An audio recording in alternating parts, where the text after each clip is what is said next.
તમે નાને આવો પણ સાથે નાના બાળકોને લાવો તો બાળકોની અંદર ભક્તજનો સંસ્કાર પડે. પછી તમારે ન આવવું હોય તોય છોકરા એમ કે હાલો દાદા આપણે આરતીમાં જવું છે, આપણે મંદિરે જવું છે.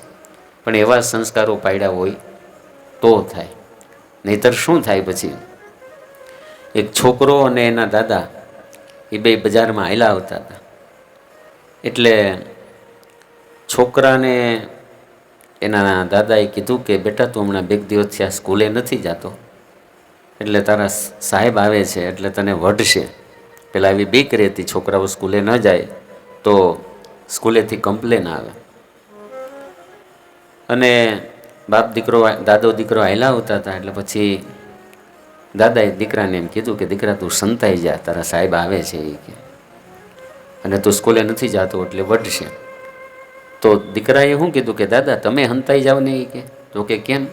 તો કે હું સાહેબને કહીને આવ્યો હતો કે મારા દાદા ગુજરી ગયા છે ને એટલે હું 3 દી સ્કૂલે નહીં આવું.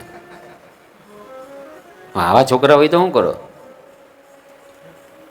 પણ છોકરાની અંદર ભક્તજનો સંસ્કાર નાખો તો એ સંસ્કાર કાયમને માટે ટકી રહે છે.